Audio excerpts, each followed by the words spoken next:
तक बच्चों question 15 question discuss कर चुके हैं हम, कुछ और क्वेश्चंस कलेक्ट किए हमने, तो उनको वन बाय वन डिस्कस करते हैं। क्वेश्चन नंबर 16 पर आते हैं। ये मैट्रिक्स से रिलेटेड सवाल है ना। Let A be a 2x2 matrix with A square is equal to I and all the entries of A are non zero. मतलब 4 एलिमेंट जो होंगे, 4 एंट्रीज जो होंगी वो सब नॉन जीरो होंगी। और आगे इंफॉर्मेशन है the sum of the leading diagonal, है ना, sum of the leading diagonal elements is small a and determinant of a is equal to b, then we have to find the value of 3a square plus b square। तो यानी देखें तो 3 जानकारी हमारे पास है। एक तो a square is equal to i है, सेकेंड इंफॉर्मेशन है कि एलिमेंट्स नॉन जीरो हैं, and the third one is the sum of the leading diagonal elements is equal to a। तो हम क्या करते हैं, एक मैट्रिक्स एज्यूम कर लेते हैं 2x2 का ना। तो लेट a इज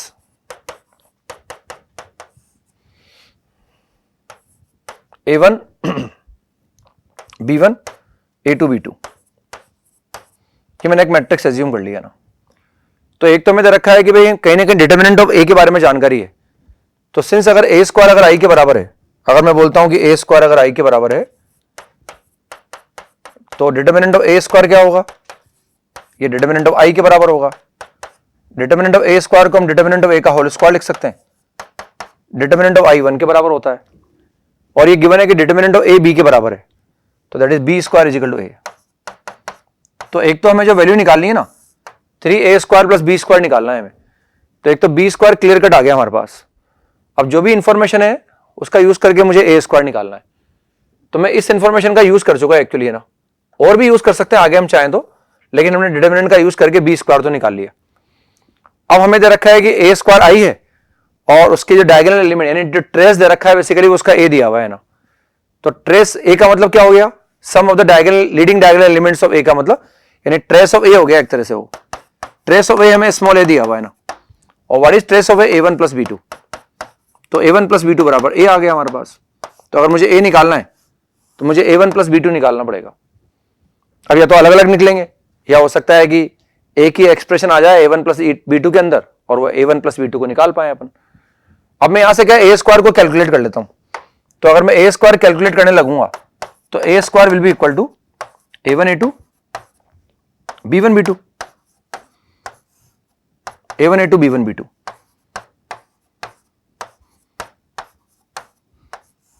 यहां से हम ए स्क्वायर निकाल लेते हैं ना।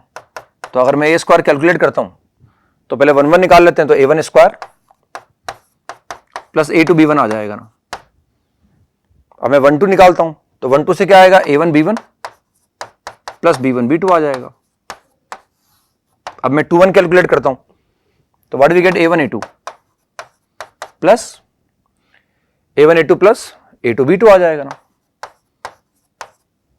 a1 a2 plus a2 b2 आ गया। अब मैं 2 2 निकालता हूं तो a2 b1 plus b2 square. अब a स्क्वायर जो है हमें वो i दे रखा है, i का मतलब हो गया 1 0 0 1। हम इसमें इंटरेस्टेड हैं a1 प्लस b2 में। तो हम देख सकते हैं अगर ये मैट्रिक्स इस i के बराबर है तो एक तो ये जो हमारे पास वैल्यू है this must be equal to 0, और एक ये भी 0 के बराबर होगा ना। तो इसको अगर मैं 0 के बराबर इक्वेट करता हूं तो वहां से मैं b1 कॉमन ले सकता हूं ना। तो what we get, a1 plus b2 बराबर 0। यहां से मैंने b1 कॉमन ले लिया तो what we get, a1 plus b2 बराबर 0। और वैसे तो क्लियर कट मुझे पता है कि ये जो मैट्रिक्स ए है जितने भी इसकी एंट्रीज है सब नॉन जीरो है ना। All entries of A are non zero. तो अगर ये प्रोडक्ट 0 के बराबर है और ये नॉन जीरो है तो ऑब्वियस सी बात है ये 0 के बराबर होगा ही होगा।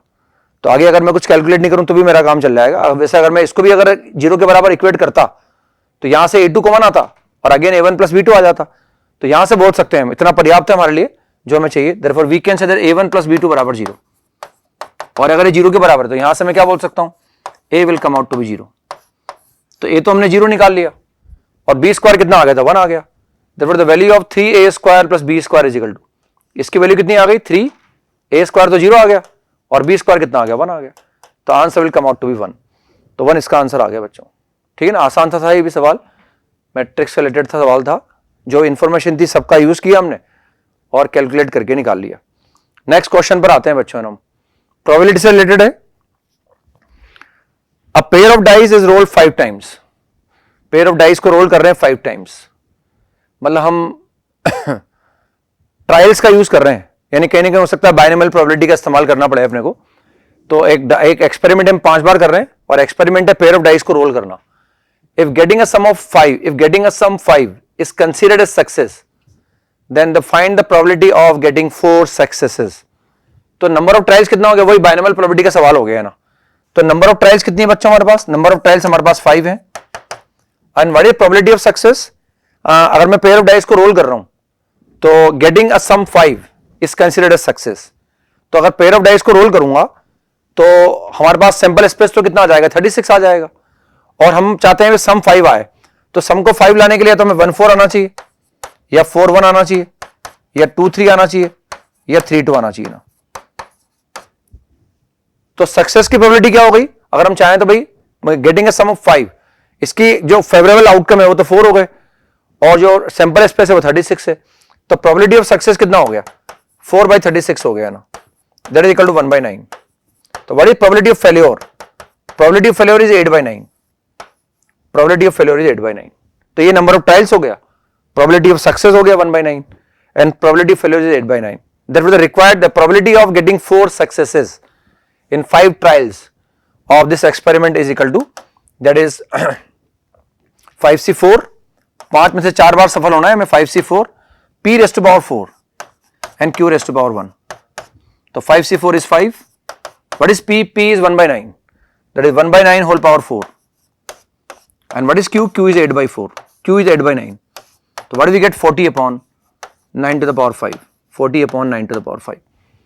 This will be the answer। Simple binomial probability का सवाल है, नंबर ऑफ ट्रायल्स से number of probability of success हमने निकाल लिया, प्रोबेबिलिटी ऑफ फेल्योर निकाल लिया, और सिंपली हमने इसका यूज करके प्रोबेबिलिटी ऑफ 4 सक्सेसेस को कैलकुलेट कर लिया ना। नेक्स्ट क्वेश्चन पर आते हैं बच्चों, हम क्वेश्चन नंबर 18 पर आते हैं ना। 18 में हमें दिया हुआ एक fx है, that is integral part of a + 13 sin x, x 0 से पाई में दिया हुआ है, हमें दे रखा है this is the greatest integer function and a belongs to i दे रखा है, यानी a इंटीजर हमारे पास है। Then we have to find the number of points of non differentiability of this function. Same sheet का सवाल है हमारी शीट में यहाँ p लिखा हुआ है और इसके नंबर और सेम इंटरवल दे रखा है, और हमें a + p sin x क्या इंटीग्रल पार्ट का number of points of non differentiability निकालना है। हमारी शीट का सवाल है, इसमें number of points of non differentiability आएंगे 2p - 1, 2p - 1, और p बराबर 13 है, तो p की जगह 13 लिखूंगा, number of points of non differentiability 25 आ जाएगा। वरना हम देख सकते हैं ऐसे निकाला जा सकता है, सिंस a इंटीजर है तो a को ऐसे इंटीग्रल पार्ट में से मैं बाहर निकाल सकता हूं।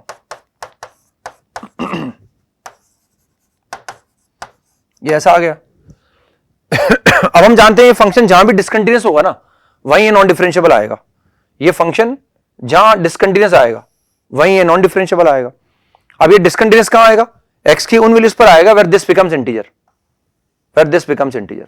अब 0 से पाई में अगर हम देखें कि 13 sin x, 0 से पाई में साइन तो पॉजिटिव होगा और हम चाहते हैं 13 sin x इंटीजर आ जाए, तो 13 sin x इंटीजर कब आ सकता है, जब sin x की वैल्यू या तो 1/13 हो, sin x 2/13 हो, sin x 3/13 हो, और sin x 12/13 हो। अब अगर हम देखें 0 से पाई में sin x 1/13 कितनी बार आएगा, 2 बार आएगा। तो हमें अगर sin x हम चाहते हैं 1/13 आए तो 0 से पाई में 2 पॉइंट मिलेंगे, हमें 2 वैल्यू x की मिलेंगी जहां sin x 1/13 आ जाए।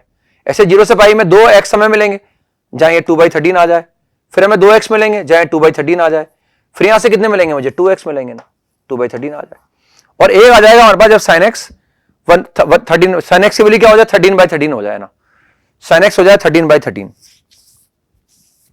भैया तो ये 1 हो जाए, ये 2 हो जाए, और एक आ जाएगा sin x = 13/13, यानी sin x = 1 हो जाएगा, तभी वो इंटीजर हो जाएगा ना। तो इन सबके कोरस्पोंडिंग कितनी वैल्यू आएंगी, 2 वैल्यू आएंगी, लेकिन इसके कोरस्पोंडिंग वैल्यू एक ही आएगी, क्योंकि 0 से पाई में sin x 1 एक ही बार होगा ना। तो ये 1 से लेकर 12, ये 12 वैल्यूज हो गई, इन सबके कोरस्पोंडिंग 2 पॉइंट मिले, तो 2 × 12 तो ये आ गया हमारे पास, 24 पॉइंट तो ये आ गए, और एक पॉइंट ये वाला आ गया हमारे पास जब sin x 1 हो जाएगा, तो 24 + 1 25 पॉइंट आ गए जहां फंक्शन नॉन डिफरेंशिएबल आएगा। 24 पॉइंट यहां से आ गए और एक पॉइंट यहां से आ गया 0 से पाई में जब sin x 1 के बराबर है ना, तो 25 पॉइंट हमारे पास हो गए। और अगर किसी बच्चे को डायरेक्ट वो फॉर्मूला पता होता 2p - 1, तो n बराबर p बराबर 13 रख देते, फटाफट जो है number of points of non differentiability calculate कर पाते हैं हमें ना। तो ऐसे इसको कैलकुलेट कर लिया आसानी से ना। नेक्स्ट आते हैं बच्चों नेक्स्ट क्वेश्चन पर, क्वेश्चन नंबर 19 पर आते हैं। इफ द इक्वेशन, ये अगेन FM2 से आ गया हमारे ना, इस तरह के ग्राफिकल ट्रांसफॉर्मेशन पढ़ाए जाते हैं आपको क्लासेस के अंदर ना। हमें तो रखा है the equation is this where p belongs to i has 4 solutions, then we have to find the number of possible values of p। तो बस ग्राफ बनाना है, हमें ग्राफिकल अप्रोच फॉलो करनी है, और अगर हमें ग्राफ बनाने के लिए ग्राफिकल ट्रांसफॉर्मेशन को फॉलो कर लेंगे, x² - 5 into integral mod x plus 7, ये डायग्राम बनाने के लिए हम ग्राफिकल ट्रांसफॉर्मेशन को फॉलो करेंगे। इसके लिए हम डायग्राम बनाएंगे ये वाला y = x² - 5x प्लस 7 का डायग्राम बना लेंगे। या हम ग्राफिकली अगर देखें तो इसका डायग्राम बनाने के लिए पहले हम ये वाला डायग्राम बना लेंगे, ये स्टेप्स तो हम जानते ही बच्चों ना। इसके लिए हम ये वाला डायग्राम बनाएंगे, x² - 5 mod x प्लस 7 का डायग्राम बना लेंगे। इसके लिए हम ये वाला डायग्राम बना लेंगे, यहां से स्टार्ट कर देंगे हम। जब ये डायग्राम बन जाएगा तो ये बोलेंगे fx है, तो ये बच्चों क्या हो जाएगा, f mod x हो जाएगा। और जब ये डायग्राम बन जाएगा तो बोलेंगे ये gx है, और ये क्या हो जाएगा बच्चों, mod of gx हो जाएगा ना। तो हम डायग्राम बनाना जानते हैं ना, तो पहले यहां से स्टार्ट कर रहे हैं। अब ये क्वाड्रेटिक है, माउथ ओपनिंग अपवर्ड है, इसका वर्टेक्स निकाल लिया मैंने, वर्टेक्स निकालने डिफरेंशिएट कर दो, 2x - 5 = 0, तो x बराबर कितना आ गया, 5/2 आ गया। वर्टेक्स का y कोऑर्डिनेट निकालने के लिए x बराबर 5/2 को यहां रख दो ना, तो x बराबर 5/2 को अगर मैं रखूंगा तो व्हाट वी गेट, y हम निकाल रहे हैं x बराबर 5/2 पर, तो कितना आ जाएगा, 25/4 - 25/2, और कितना आ रहा है, +7 आ रहा है ना, तो व्हाट वी गेट, -25/4 - 25/4 + 7, तो व्हाट वी गेट, 3/4। तो वर्टेक्स कितना आ गया इसका, 5/2, 3/4 इसका वर्टेक्स आ गया। इस क्वाड्रेटिक का माउथ ओपनिंग अपवर्ड है, यानी ये डायग्राम पूरा एक्स एक्सिस के ऊपर बनेगा ना। बस अब हमें डायग्राम बनाना है, कुछ जानकारी मिल गई, वर्टेक्स आ गया 5/2, 3/4, इन सबको चाहूं तो मैं रब कर सकता हूं बना, वर्टेक्स इज 5/2, 3/4। अब डायग्राम बना सकता हूं मैं ना, डायग्राम में बना रहा हूं उसका y = हमने इसका डायग्राम बनाने के लिए पहले ये डायग्राम बनाएंगे।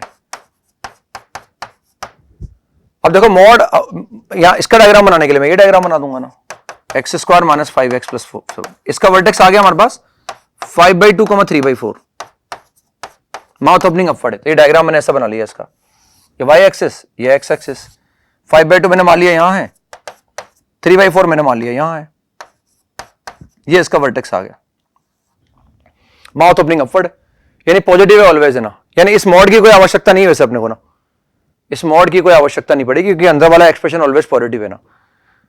तो अब हमें ये डायग्राम बनाना है पहले ना, तो ये डायग्राम बनाने के लिए मैं 0 पर वैल्यू कितनी आएगी, 7 आ जाएगी, तो 0 पर कहने के 7 ये से यहां आ जाएगा ना, ये y एक्सिस का डायग्राम बना हुआ है ना, तो डायग्राम बन जाएगा ऐसे,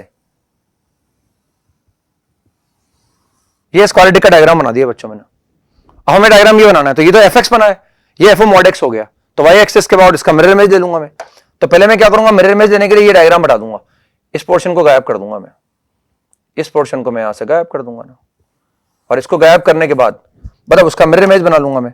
तो उसका मिरर इमेज अगर मैं बनाऊंगा तो मिरर इमेज अगर ये 5/2, 3/4 है तो ये -5/2 आ जाएगा ना, और 3/4 आ जाएगा, इसका वर्टेक्स यहां आ जाएगा, तो ये डायग्राम बनेगा ऐसे ना। अब मॉड लेने की जरूरत है नहीं है ना, ये डायग्राम बना चुके हैं हम, और सिंस ये डायग्राम पूरा ऊपर बना हुआ है तो इस मॉड की कोई आवश्यकता नहीं है, यानी ये डायग्राम में बना चुका ना।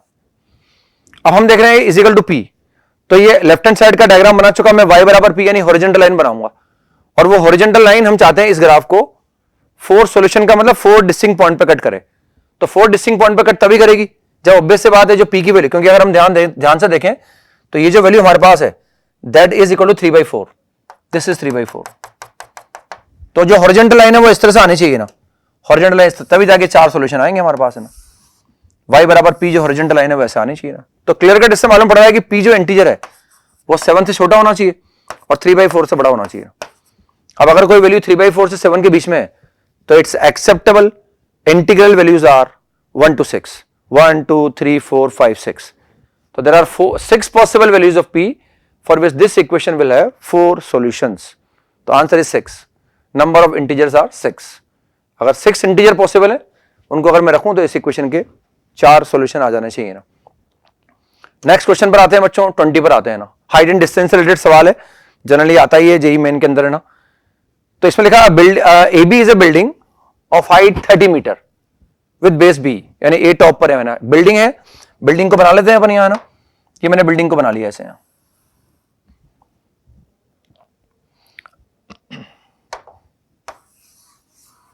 एक बिल्डिंग दे रखी है हमें, उसकी हाइट 30 मीटर हमारे पास है, उसका बेस क्या बी है ना, P Q is a pole with base Q, angle of depression from point A to P and Q are 15 degree and 60 degree respectively. A point C is on the same level of point P on the building. Then the area of rectangle PCBQ is, उसका area निकालना है अपने को rectangle का ना। तो diagram बनाता हूं, एक बिल्डिंग AB है, B बेस पर है और एक पोल हमारे पास PQ है और बेस क्या है Q है ना। तो मैं डायग्राम बनाने की कोशिश करता हूं ना। एक बिल्डिंग बना ली मैंने यहां पर AB और B उसका बेस है ना, ये ग्राउंड बना लिया मैंने, तो बी तो बेस बना दिया हमने यहां और ये टॉप बना दिया ना, और पी क्यू एक पोल हमारे पास है ना, और वह एंगल ऑफ डिप्रेशन की बात कर रहे हैं ना, तो पोल पी क्यू को बना रहा हूं मैं ना, तो ये पोल पी क्यू बना लिया मैंने यहां पर ना, और क्यू उसका बेस है ना, तो ये पॉइंट पी हो गया हमारे पास। अब इस ए पॉइंट से पी को देख रहे हैं हम, एंगल ऑफ डिप्रेशन निकाल रहे हैं, वो 15 डिग्री आ रहा है ना, तो अगर वो 15 डिग्री है एंगल ऑफ डिप्रेशन, तो बेसिकली पी पॉइंट हमारे पास यहां है, तो ये एंगल ऑफ डिप्रेशन निकालने के लिए अगर मैं हॉरिजॉन्टल लाइन ड्रॉ करूं तो ये एंगल 15 डिग्री आएगा, तो बेसिकली ये एंगल भी कितना आ जाएगा, 15 डिग्री आ जाएगा ना। ए पॉइंट से पी का एंगल ऑफ डिप्रेशन अगर 15 डिग्री है तो this angle will be come out to be 15 degree, और क्यू का जो एंगल ऑफ डिप्रेशन है वो 60 डिग्री दे रखा है मैंने, तो उसको मैंने क्यू से मिला दिया।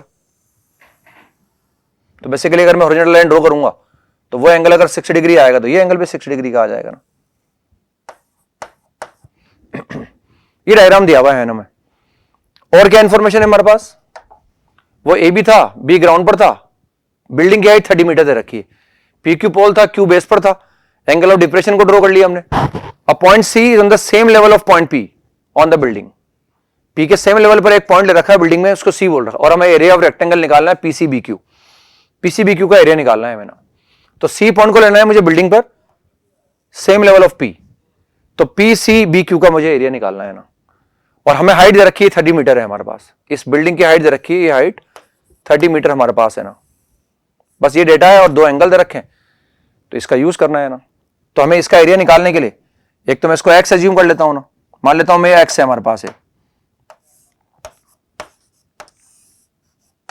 अगर ये एक्स होगा तो ऑब्वियस सी बात है ये भी एक्स हो जाएगा ना, मतलब सिंपल थोड़ी ट्रिग्नोमेट्री लगा देंगे, और इस हाइट को मैंने एच मान लिया, मैंने मान लिया ये एच हमारे पास है, तो इस रेक्टेंगल का एरिया क्या हो जाएगा, एक्स इंटू एच हो जाएगा, और अगर ये एच है तो it will become 30 minus H, इससे आ जाएगा 30 माइनस एच।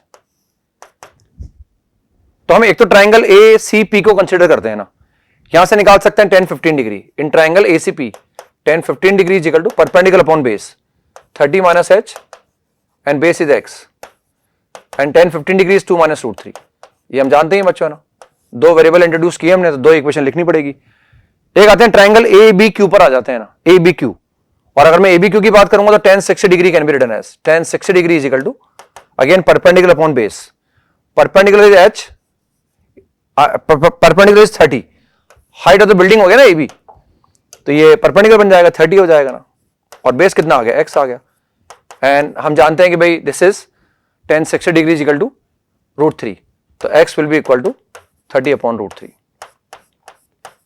हमें क्या निकालना है, एरिया निकालना है, एरिया ऑफ रेक्टेंगल पीसीबी क्यों निकालना है ना, तो एरिया ऑफ रेक्टेंगल जो रिक्वायर्ड एरिया जो हमारे पास आएगा, the required area is equal to that is X into H, तो एक्स तो निकल गया, अब मुझे एच निकालना, तो एच मैं ऊपर वाली इक्वेशन से निकाल लूंगा, ये जो एक्स आया इसको रिप्लेस कर देता हूं मैं यहां पर ना, तो जिसे मैं इस एक्स को रखूंगा यहां पर, या क्रॉस मल्टीप्लाई कर देता हूं मैं, तो what we get 30 minus H is equal to 2 minus root 3, और x को मैंने लिख दिया यहां पर 30 माइनस रूट 3, तो 10 रूट 3 हो गया, मतलब है ना 30 रूट 3 को लिख सकते हैं अपन 10 रूट 3, ये ऐसा आ जाएगा यहां पर। बस अब यहां से h निकालने की कोशिश करते हैं हम, तो ये कितना आ जाएगा, this is 20 root 3, this is 20 root 3 minus 30 आ गया है, तो h बराबर कितना आ गया, h इज इक्वल टू आ गया हमारे पास, h is equal to 60 minus 20 root 3, ये ऐसा आ जाएगा, h is equal to this. But अब मैं एरिया निकाल सकता हूं, therefore the required area is x into h, x is 10 root 3, x is 10 root 3, और what is h, h is equal to 60 minus 20 root 3, मतलब यहां से मैं निकाल सकता हूं उसको, है ना, कैलकुलेट करके इसको निकाला जा सकता है। और अगर इसको मैं निकालूंगा तो व्हाट वी गेट, यहां से अगर मैं 20 कॉमन लेता हूं, हाँ यहां से हम कॉमन ले सकते हैं 20√3 में, यहां से कॉमन ले सकता हूं, और 20√3 अगर मैं कॉमन लूंगा यहां से तो 10√3 तो लिखा हुआ है, यहां से 20√3 मैंने कॉमन ले लिया ना, तो what we get, this is √3 - 1, यह आ जाएगा √3 - 1, तो it will become, this is 600 into √3 - 1, this is 200, this is 3, तो 600 into √3 - 1, 600 into √3 - 1, this will be the final answer. ये उस रेक्टेंगल का एरिया आ जाएगा बच्चों ना, 600 इंटू √3 - 1, तो 600 into √3 - 1 will be the area of that rectangle, PCBQ will be the area of that rectangle. Next question पर आते हैं बच्चों, क्वेश्चन नंबर 21 पर आते हैं अपन। नंबर ऑफ वर्ड्स विद और without meaning using all the letters of the word assassination, है ना, असैसिनेशन समझते हैं इसका मतलब हम, नंबर ऑफ वर्ड्स विद और without meaning using all the letters of the word assassination such that all the vowels come together, सारे vowel साथ आने चाहिए ना।